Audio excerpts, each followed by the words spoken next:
দেশ জুড়ে পালিত হচ্ছে স্বামী বিবেকানন্দের জন্ম জয়ন্তী উৎসব। রবিবার সকালে হাওড়ায় যুব দিবস পালন করলেন বিরোধী দলনেতা শুভেন্দু অধিকারী। সেখান থেকেই বিরোধী দলনেতা বলেন, দুই বাংলার হিন্দুরা আজ বিপন্ন। যুব দিবসে হিন্দুদের এক হওয়ার বার্তা দিলেন বিরোধী দলনেতা শুভেন্দু অধিকারী।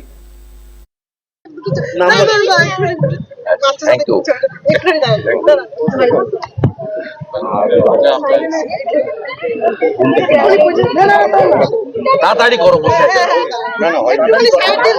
100 জনের। তুমি কোন ক্লাসে পড়ো? আচ্ছা, very good, thank you. What is your good name? Thank you.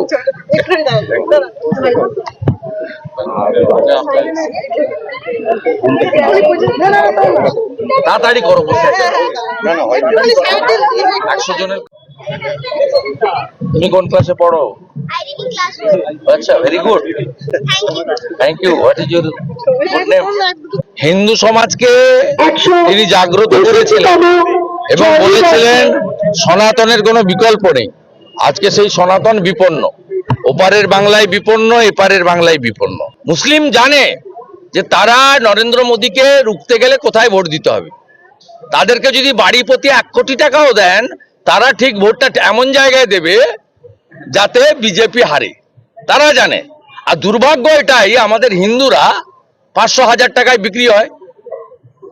এখানকার এমএলএ আছে, চোখ দেখিয়ে দেয়, ভয়ে করে যায়।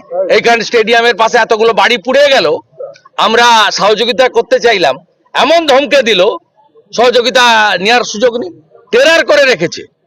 পুলিশ কাউন্সিলররা মিলে, ওপাশে কৈলাস, এপাশে মনোজ, এরা টেরার করে রেখেছে এলাকা। আমি শুধু একটা কথাই বলবো, হিন্দু জাগো। হিন্দু যদি না জাগো, বাড়িটা তৈরি করছো, এই বাড়িটা কিন্তু ওরা দখল করবে। এখানে সিনেমা দেখেছে সবাই, 23 সালে রামনবমীর দিন সিনেমা দেখেছে। আর আমি সুপ্রিম কোর্ট পর্যন্ত লড়ে এদেরকে জেলের ভিতরে ঢুকিয়েছি। আজকে ওই জন্য হাওড়ার লোকেরা, হিন্দুরা শান্তিতে হনুমান চালিসা পাঠ করে, হনুমান জয়ন্তী করে, রাধা মাধবের অনুষ্ঠান করে, রামনবমীর মিছিল করে, দুর্গাপুজো, কালী পুজো, জগদ্ধাত্রী পুজো করে। ওই এনআইএ তে যদি টাইট না দিতে পারতাম ওই কেসে, তাহলে আজকে হাওড়ার অবস্থা কি হচ্ছিল সবাই দেখেছে।